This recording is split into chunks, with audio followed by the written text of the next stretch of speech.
Hello guys, what's up? I hope you are doing well. Welcome to Sashakt education. तो चलिए शुरू करते हैं आज का आर्टिकल कुरुक्षेत्र का। आत्मनिर्भर भारत की मजबूत नींव रखते स्टार्टअप्स।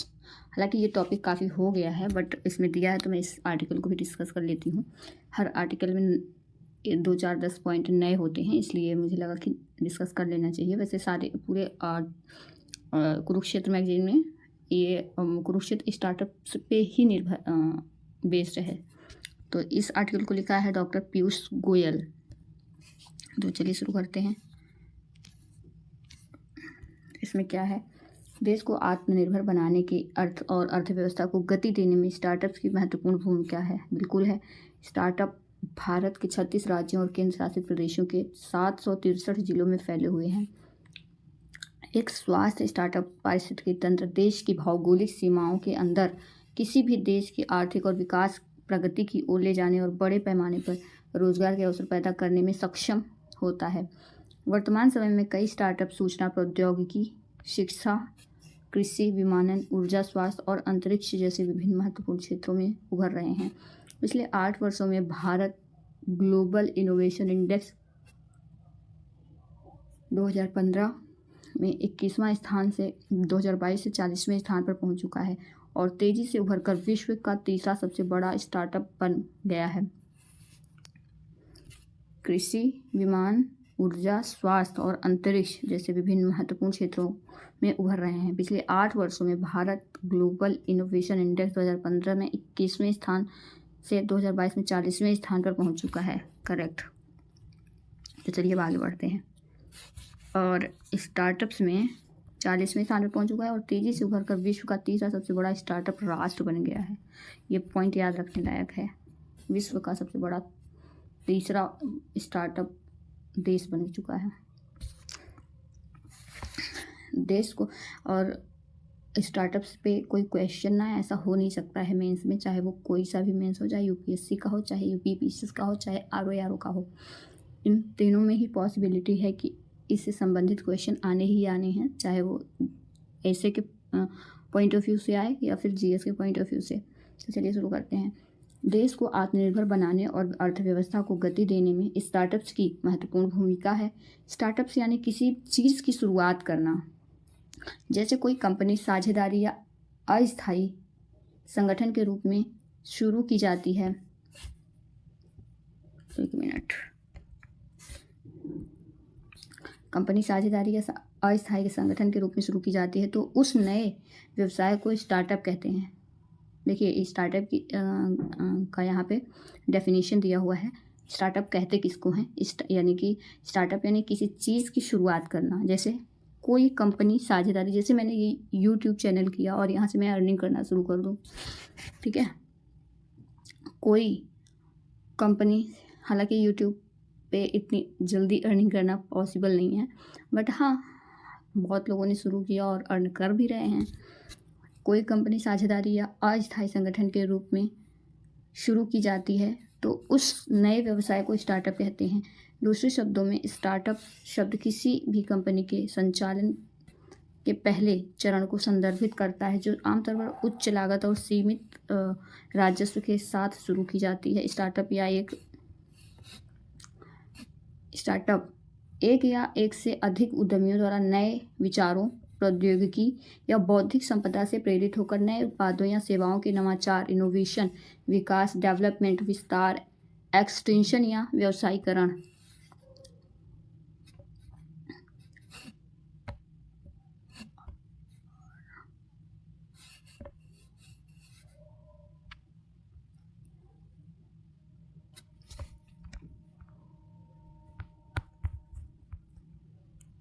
सॉरी दोस्तों, ये इंटरप्शन, इसे पता नहीं क्यों बैक हो जा रहा है, मुझे नहीं पता, शायद गलती से कोई कुछ टच हो गया।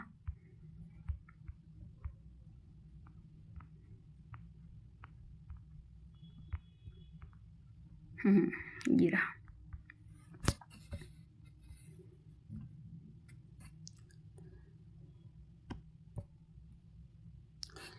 विकसित करने के लिए स्थापित किए जाते हैं।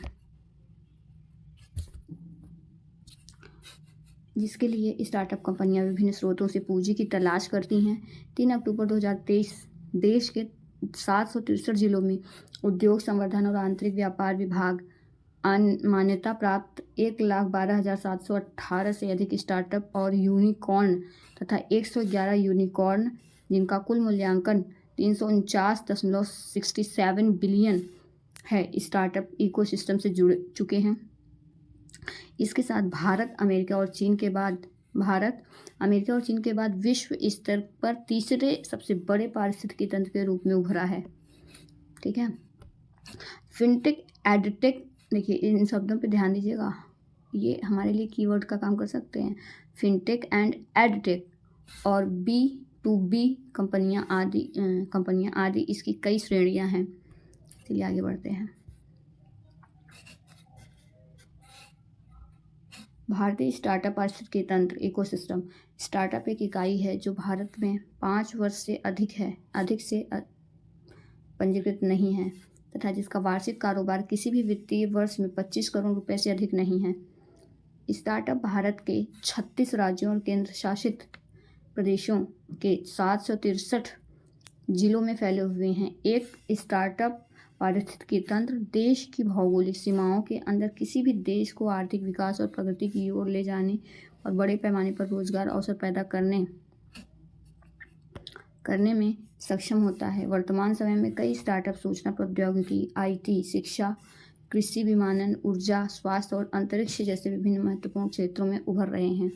पिछले 8 वर्षों में भारत ग्लोबल इनोवेशन इंडेक्स 2015 में 21वें स्थान से 2022 में 40वें स्थान पर पहुंच चुका है और तेजी से उभरकर विश्व का तीसरा सबसे बड़ा स्टार्टअप बन चुका है।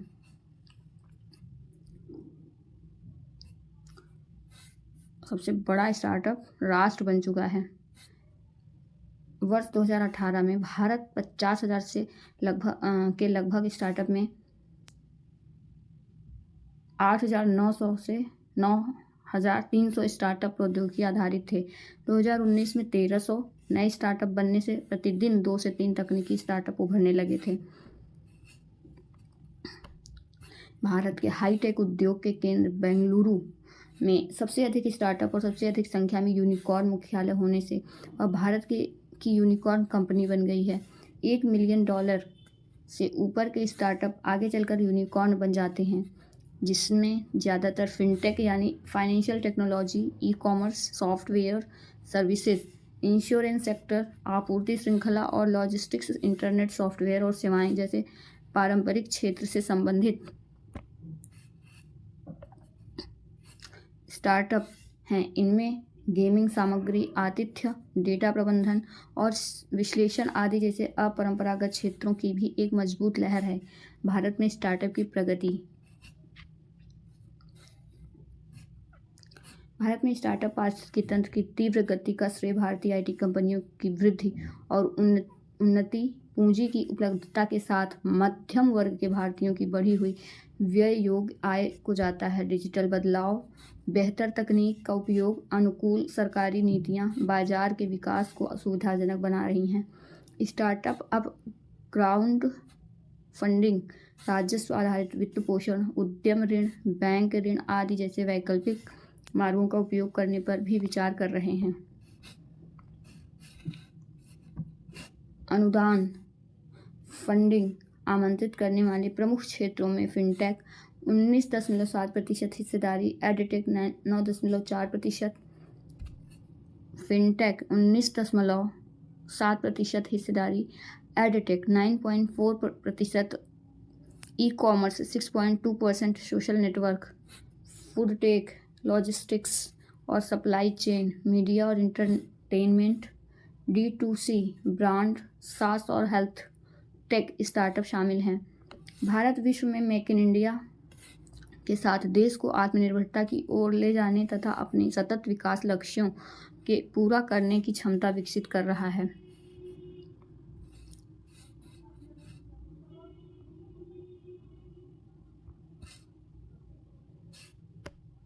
स्टार्टअप परिदृश्य में आत्मनिर्भर भारत 12 मई 2020 को माननीय प्रधानमंत्री श्री नरेंद्र मोदी ने अर्थव्यवस्था, बुनियादी ढांचे, प्रौद्योगिकी, मांग और जीवंत जनसांख्यिकी की रूपी 5 मजबूत स्तंभों पर आधुनिक भारत की नींव रखने के लिए आत्मनिर्भर भारत का आह्वान किया था। अपने संबोधन में उन्होंने कहा था कि विश्व में वर्तमान स्थिति यह सिखाती है कि इसका एक ही मार्ग है, आत्मनिर्भर भारत। स्टार्टअप आत्मनिर्भर भारत के लिए निर्माण की एक रूपरेखा है जो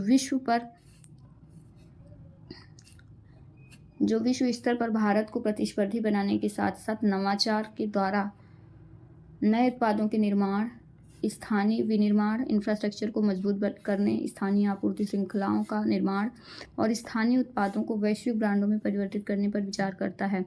अतः यह अभियान भारतीय स्टार्टअप के लिए उन नवाचारों की जिम्मेदारी लेने का एक स्वर्णिम मौका है जिसके लिए ज़्यादातर भारतीय आमतौर पर वैश्विक आपूर्तिकर्ता पर ही निर्भर रहते हैं।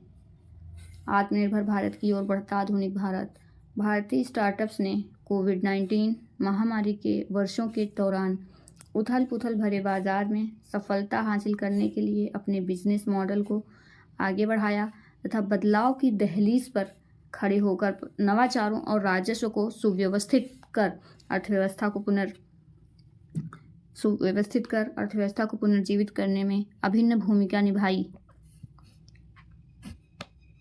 है। आत्मनिर्भर भारत की भावना से नए भारत का मार्गदर्शन करने वाले प्रमुख मिशनों में से यह एक महत्वपूर्ण मिशन है, क्योंकि आत्मनिर्भरता का विचार एक आवर्ती विषय की तरह उन सभी क्षेत्रों और श्रेणियों में नवप्रवर्तकों और उद्यमियों में स्टार्टअप की एक नई लहर की भावना पैदा कर रहा है।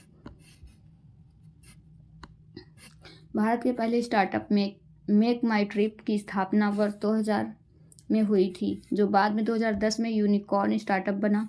सरकारी प्रयासों से घरेलू स्टार्टअप को वर्ष 2021 में $36 अरब का निवेश मिला था, जो 2020 के मुकाबले 3 गुना अधिक था। इसी वर्ष 33 स्टार्टअप के यूनिकॉर्न बनने से भारत ब्रिटेन को पीछे छोड़कर नंबर 3 के पायदान पर आ गया। वर्ष 2018 से 2021 के दौरान भारतीय स्टार्टअप ने लगभग 6 लाख से अधिक नौकरियां सृजित की, जिसमें देखिए दोस्तों, इसमें ना बहुत सारे डेटा भी मिल जाते हैं, लेकिन हमें डेटा याद नहीं करना है। हाँ, अगर फैक्चुअली अगर हम पढ़ेंगे तो हमारे दिमाग में कहीं ना कहीं सबकॉन्शियस माइंड में रहेगा।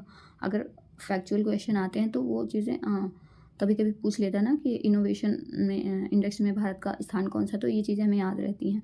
और आंसर राइटिंग में अगर डेटा याद रहता है तो बहुत वजन आता है आपकी आंसर में, तो हमें वो सब यहाँ से मिल सकता है। लाख से अधिक नौकरियां सृजित की, जिसमें अकेले 2021 में 2 लाख नौकरियां शामिल थीं, जिसमें लगातार वृद्धि हो रही है। अगले 4 वर्षों में 50,000 नए स्टार्टअप से करीब 20 लाख नौकरियां सृजित होने की उम्मीद है। अपनी तकनीकी प्रगति के दम पर स्टार्टअप्स में MSME को महान ऊंचाइयों पर ले जाने की क्षमता है।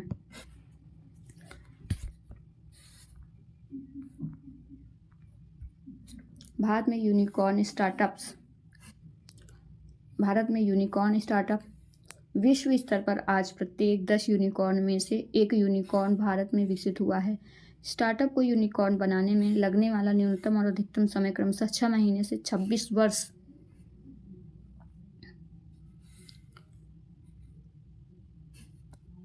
भारतीय स्टार्टअप के लिए ग्रीन एनर्जी, हरित ऊर्जा, हेल्थ टेक, स्वास्थ्य तकनीक, डीप टेक और क्लीन मोबिलिटी जैसे सनराइज और सतत दीर्घकालीन विकास क्षेत्रों में अपार संभावनाओं के द्वार खुल रहे हैं, जिसमें प्रमुख हैं EV इलेक्ट्रिक व्हीकल क्षेत्र। भारत का वर्ष 2030 तक अपने यहाँ उपलब्ध 30% वाहनों को बिजली से संचालित करने की महत्वाकांक्षी योजना पर ध्यान है। इस क्षेत्र में चार्जिंग अवसंरचना, बैटरी पुनर्चक्रण और ऊर्जा भंडारण समाधान का पता लगाकर उन्हें स्थापित करने की असीम संभावनाएं हैं। ड्रोन क्षेत्र, ड्रोन के उपयोग की संभावनाओं को देखते हुए कुछ स्टार्टअप कंपनियां सिंचाई, सुरक्षा, सर्विलांस और परिवहन आदि के क्षेत्र में इसका उपयोग करने लगी हैं। स्वदेशी ड्रोन निर्माण पर बल देते हुए सरकार वर्ष 2030 तक इस उद्योग को 20 करोड़ अमेरिकी डॉलर तक पहुंचाने का इरादा है। हाल ही में लाई गई एक केंद्रीकृत ड्रोन प्रमाणन योजना की पहल के तहत विभिन्न क्षेत्रों में ड्रोन के उपयोग, ड्रोन के आयात पर प्रतिबंध, 120 करोड़ रुपए की PLI स्कीम और लक्ष्य को प्रोत्साहन देना शामिल है। वर्ष 2021 की तुलना में वर्ष 2022 में इस क्षेत्र में दोगुनी से अधिक फंडिंग देखी गई है, जिसमें आइडिया, फोर्ज, गरुण, स्काईलैक ड्रोन अग्रणी कंपनियों के रूप में सबसे ज़्यादा फायदेमंद देखी गई है। स्वच्छ ऊर्जा क्षेत्र, इस क्षेत्र में सौर पैनल्स, पवन टरबाइनों और ऊर्जा भंडारण प्रणालियों को नया रूप देने और अत्याधुनिक हल विकसित करने के लिए स्वच्छ ऊर्जा विकास को बढ़ावा मिल रहा है।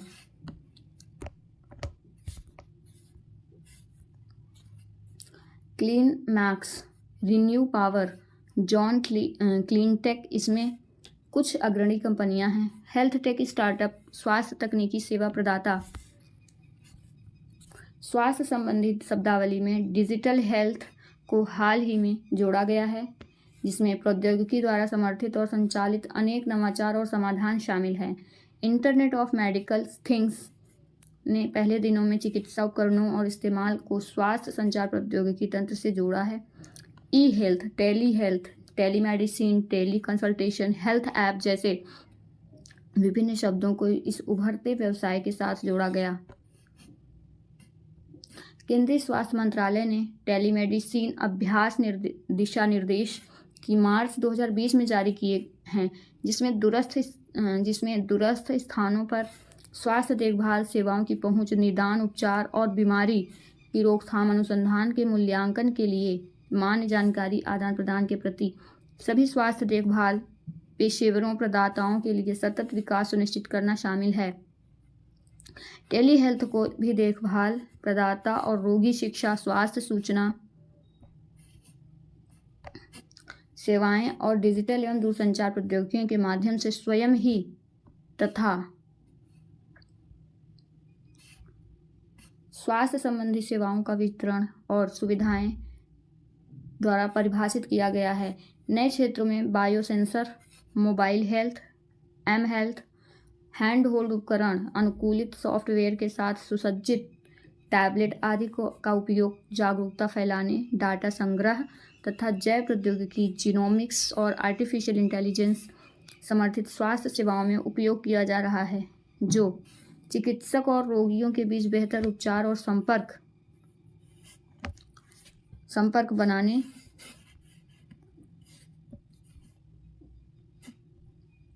में सक्षम हैं। स्वास्थ्य और फिटनेस में से संबंधित कई स्मार्टफोन, घड़ियां, बायोसेंसर से युक्त उपकरणों से डिजिटल स्वास्थ्य बाजार का एक अनुकूल माहौल बना है। सरकार द्वारा ग्रामीण और दुर्गम क्षेत्रों के लिए ई-संजीवनी द्वारा विशेषज्ञ चिकित्सकों को गुणवत्तापूर्ण सेवाएं सितंबर 2021 में शुरू हुए Ayushman Bharat digital mission ABDM Bharat digital mission से देश में एकीकृत डिजिटल विनिर्माण की कल्पना को बढ़ावा मिला है। वर्ष 2023 तक भारत में हेल्थ टेक बाजार $5 बिलियन तक पहुंचने का अनुमान है। प्रेसिडेंस रिसर्च रिपोर्ट मई 2022 में डिजिटल स्वास्थ्य का वैश्विक बाजार 332.53 बिलियन आंका गया है, जो 2032 तक 1694.21 बिलियन में अमेरिकी डॉलर तक पहुंचने का अनुमान है। भारत में नोएडा स्थित हेल्थ टेक स्टार्टअप इनोवाकर स्वास्थ्य सेवा प्रदाताओं, अस्पतालों, बीमा कंपनियों और अन्य संगठनों और व्यवसायों को कार्रवाई योग्य अंतर्दृष्टि के लिए स्वास्थ्य देखभाल डेटा का विश्लेषण करता है। वर्तमान में $1.3 बिलियन मूल्य का पहला भारतीय यूनिकॉर्न बन गया। इसी तरह ऑनलाइन फार्मेसी भी सार्वजनिक होने जा रही है तथा फार्म इजी ऑनलाइन फार्मेसी और डायग्नोस्टिक्स ब्रांड $1.5 बिलियन के मूल्यांकन के साथ टाटा 1mg क्योर फिट और प्रिस्टीन केयर आदि के $12.79 बिलियन के बाजार मूल्यांकन से इन यूनिकॉर्न की संख्या 5 हो गई है। प्रैक्टो हेल्थिफाइमी आदि जैसे हेल्थ टेक स्टार्टअप्स की वृद्धि के साथ जल्द ही यूनिकॉर्न की संख्या में और बढ़ोतरी देखने को मिलेगी। एग्रीटेक स्टार्टअप से कृषि प्रौद्योगिकी में विकास। भारत में दुनिया की सबसे बड़ी कृषि प्रधान ग्रामीण आबादी है। देश की कृषि प्रधान अर्थव्यवस्था से लगभग 60% आबादी को जो रोजगार मिलता है, परंतु विकास और पर्याप्त रोजगार के अवसरों की कमी, कम आय होने से अर्थव्यवस्था में कृषि का योगदान मात्र 20.9% है, जिसका मुख्य कारण आधुनिक वैज्ञानिक तौर तरीकों और कृषि प्रौद्योगिकियों को धीमी गति से अपनाना शामिल है। हाइब्रिड बीज processing, farming, big data analytics, artificial intelligence, geo tagging और सैटेलाइट मॉनिटरिंग, मोबाइल ऐप, कृषि प्रबंधन सॉफ्टवेयर को खेती की पूरी प्रक्रिया में विभिन्न स्तरों पर लागू करके उपज और कृषि से होने वाली आय को बढ़ाया जा सकता है। भारतीय कृषि क्षेत्र में आपूर्ति श्रृंखला प्रबंधन पुराने उपकरणों की निम्नलिखित विभिन्न 5 गतिविधियों में स्टार्टअप और उनकी भूमिका को दर्शाया गया है। एडटेक स्टार्टअप और नवाचार। एडटेक स्टार्टअप जो ज़्यादातर विद्यार्थियों के लिए शिक्षण यानी सीखने के अनुभव के लिए प्रौद्योगिकी सॉफ्टवेयर, हार्डवेयर का उपयोग करते हैं, ने अपने विभिन्न उप क्षेत्रों में लगभग 400 स्टार्टअप्स के साथ पिछले एक दशक में $10 बिलियन से अधिक अर्जित किए हैं। दुनिया में सबसे बड़े क्षेत्रों में होने के साथ साथ कोविड लॉकडाउन में यह शिक्षा प्रक्रिया का केंद्र बन गए थे। ऐप से भरे स्मार्टफोन अब शिक्षा पर्याप्त बन चुके हैं। भारत सरकार द्वारा 2023 के अंत तक तीव्र मजबूत संचार और सूचना प्रौद्योगिकी पर $144 बिलियन खर्च करने का अनुमान है। भारत वैश्विक स्तर पर सबसे कम मोबाइल डेटा दरों वाले देशों में से हैं, जिसने विविध उद्यमियों के लिए अनुकूल माहौल बनाया है। एडटेक प्रौद्योगिकी इंटरैक्टिव पारस्परिक सफ़ेद बोर्ड, शैक्षिक वीडियो, VR, AR सिमुलेशन व अन्य डिजिटल संसाधन, AI तकनीकों द्वारा विद्यार्थियों को स्वचालित ग्रेडिंग, श्रेणी निर्धारण, ऑब्जेक्टिव असाइनमेंट, वस्तुनिष्ठ कार्यभार, classroom management tools, paperless classroom और अटकलों को खत्म करने जैसे अनुभवों को बढ़ाता है। भारत सरकार ने डिजिटल शिक्षा को बढ़ावा देने के लिए दीक्षा ई पाठशाला जैसे कार्यक्रमों की पहल की है और केंद्रीय बजट 2022 में राष्ट्रीय डिजिटल विश्वविद्यालय, एक आभासी विश्वविद्यालय हेतु डिजिटल प्रौद्योगिकी के उपयोग से विभिन्न विषयों के कार्यक्रमों की विस्तृत श्रृंखला और रूपरेखा तैयार करने दिया है। कृषक इनपुट खरीदना, कृषि उपकरण, फसल सुरक्षा, फार्म प्रबंधन, पशुपालन और निगरानी। 1 मिनट। उपज से ग्राहक तक आपूर्ति श्रृंखला। आगे चलते हैं।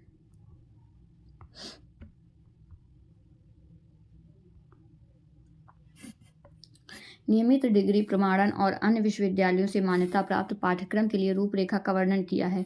भारत में विज्ञान और प्रौद्योगिकी एवं जैव प्रौद्योगिकी क्षेत्र राष्ट्र के विकास में महत्वपूर्ण भूमिका निभा रहे हैं।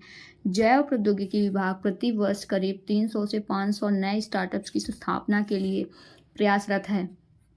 पिछले दशक में सूचना प्रौद्योगिकी, सक्षम सेवाएं और जैव प्रौद्योगिकी उद्योग की उल्लेखनीय उपलब्धियों ने दुनिया को भारत की वैज्ञानिक अभियांत्रिकी, इंजीनियरिंग और तकनीकी कौशल एवं क्षमताओं को बखूबी दिखाया है। वर्तमान में भारत वैज्ञानिक प्रकाशनों की गुणवत्ता में शीर्ष स्थान के साथ नवाचार गुणवत्ता में दूसरे स्थान पर है।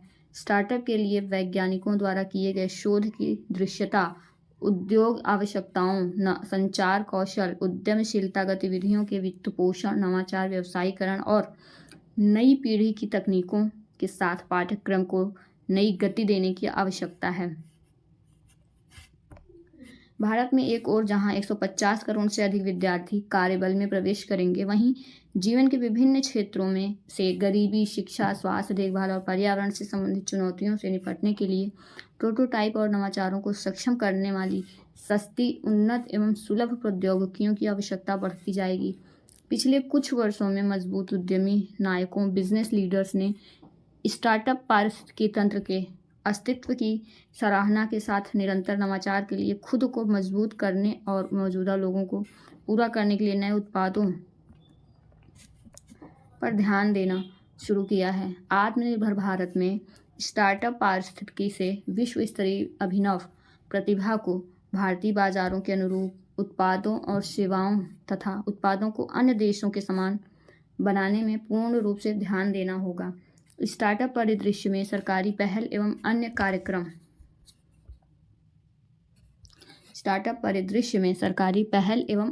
कार्यक्रम देश के अनुसंधान में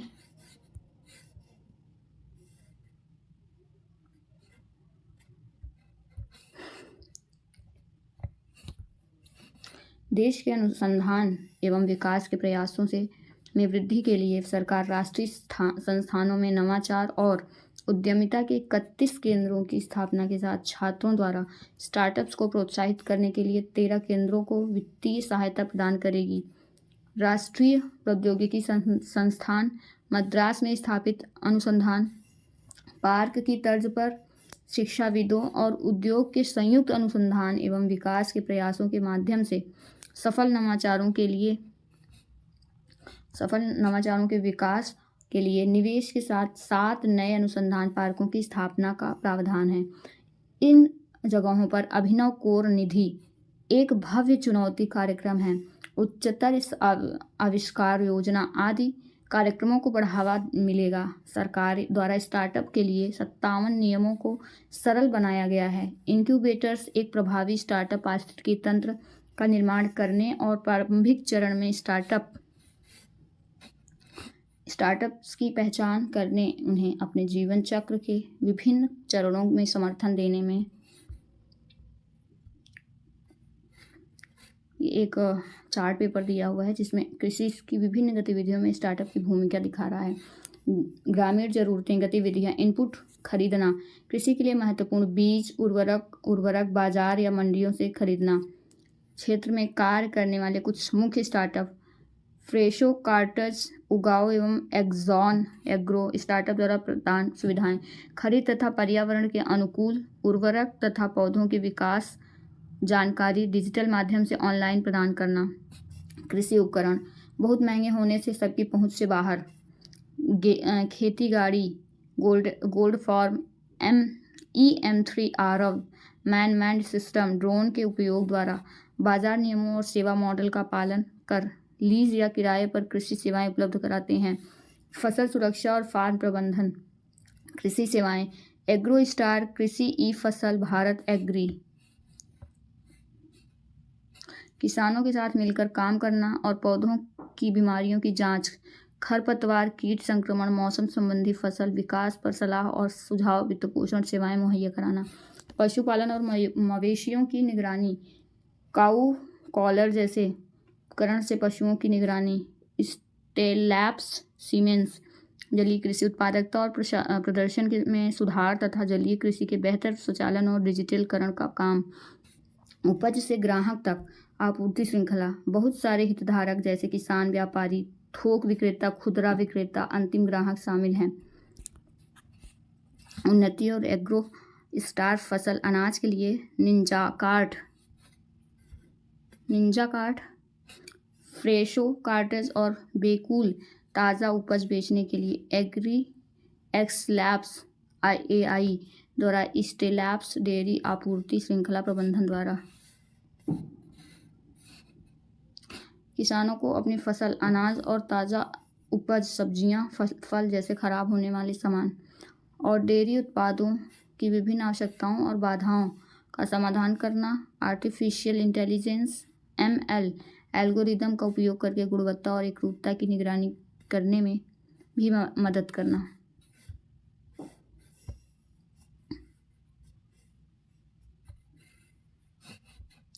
महत्वपूर्ण भूमिका निभाते हैं। सरकार द्वारा वार्षिक इनक्यूबेटर ग्रैंड चैलेंज कार्यक्रम की शुरुआत का आयोजन स्टार्टअप के विकास के लिए बेहद आवश्यक है। स्टार्टअप इंडिया इस पहल के तहत सरकार का उद्देश्य देश में स्टार्टअप्स और नए विचारों के लिए मजबूत पारिस्थितिकी तंत्र का निर्माण करना है, जिससे बड़े पैमाने पर रोजगार के अवसर पैदा हो सकें। प्रधानमंत्री द्वारा 15 अगस्त 2015 को पहली बार स्टार्टअप इंडिया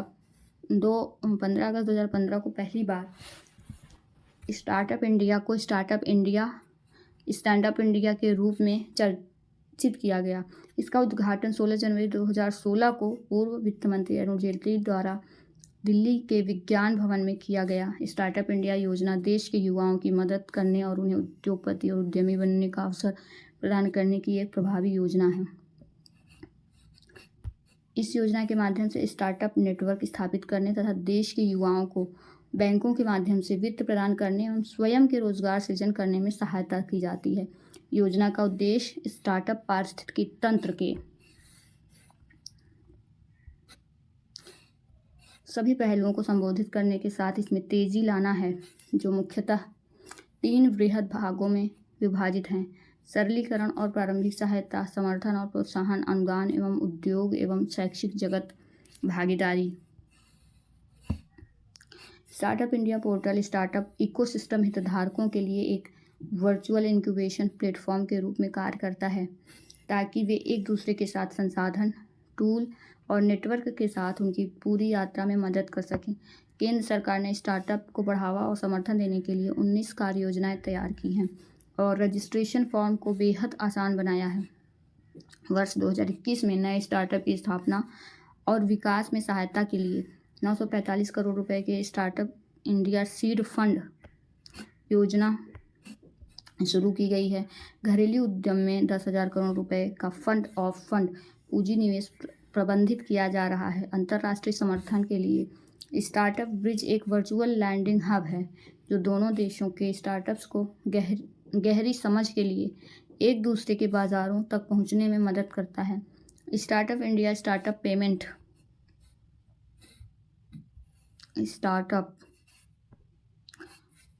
देखिए, ये हम अपनी स्टडी के साथ भी कर सकते हैं। ठीक है, रणनीति, पहले विचार, फिर रणनीति, योजना, वृद्धि, फिर सफलता।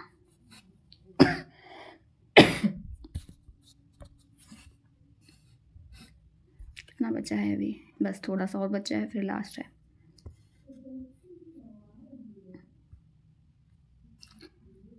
आवेदनों के फास्ट ट्रैकिंग आईपी अनुप्रयोगों के में सहायता के लिए फैसिलिटेटर्स का पैनल और आवेदन दाखिल करने की फीस पर छूट प्रदान करता है। स्टार्टअप 20 दुनिया भर के सदस्य देशों के उद्यमशीलता पारिस्थितिकी तंत्र को विचारों के आदान प्रदान के लिए एक मंच प्रदान करता है। 2023 में G20 की अध्यक्षता के दौरान भारत में इस संवाद समूह की शुरुआत हुई, जो अपनी तरह का पहला आधिकारिक सहभागिता समूह है, जिसका लक्ष्य कारोबार के लिए नीति निर्माताओं और प्रमुख हितधारकों के साथ सहयोग को प्रोत्साहित करने वाले माहौल में बढ़ोतरी करना था, जिसमें भारतीय स्टार्टअप इकोसिस्टम के महत्व को अपने प्रभाव की दिशा में वैश्विक मान्यता प्रदान की जा सके। मार्ग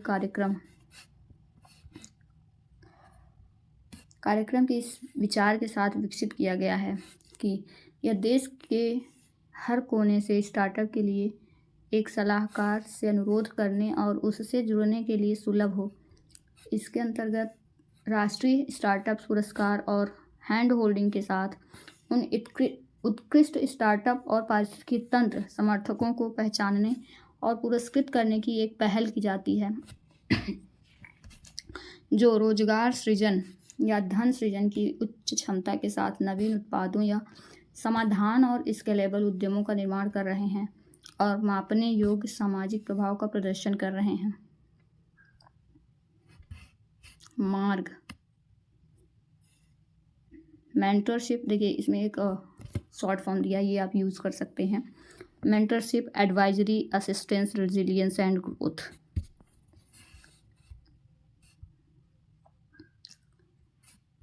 स्टार्टअप इंडिया हब पूरे स्टार्टअप पारिस्थितिकी तंत्र के लिए एक संपर्क स्थान का निर्माण जिससे ज्ञान का आदान प्रदान एवं वित्त पोषण हो सके। सरकार मुख्य हितधारक होगी। केंद्र तथा राज्य सरकारों, भारतीय और विदेशी पूंजीपतियों, एंजल नेटवर्क, बैंकों इंक्यूबेटरों, कानूनी भागीदारों, सलाहकारों, विश्वविद्यालयों, अनुसंधान एवं किसान संस्थानों के साथ मिलकर काम करेगी। दुनिया स्टार्टअप की क्षमता को तेजी से महसूस कर रही है, जिससे वैश्विक स्टार्टअप पारिस्थितिकी तंत्र में तेजी से बदलाव आ रहा है। हम धीरे धीरे यूनिकॉर्न के युग में डेकाकॉर्न कंपनी उसे कहते हैं, जो कंपनी जिसने $10 बिलियन से अधिक का मूल्यांकन प्राप्त किया है, के युग में परिवर्तित हो रहे हैं। 3 अक्टूबर 2023 तक दुनिया भर में 55 से 56 कंपनियां डेकाकॉर्न का दर्जा हासिल कर लेंगी। भारत में 5 स्टार्टअप फ्लिपकार्ट, बायजूस, नायक और स्विगी को भी डेकाकॉर्न समूह में जोड़ा गया है। वाओ। तो अगला अंक इनका होगा खाद्य भंडारण और संरचना। वैसे एक आर्टिकल इसमें भी था, तो चलिए अब इसको अगले में ही पढ़ेंगे, नहीं तो टाइम मिलेगा। मैंने डिस्कस किया था फूड प्रोसेसिंग।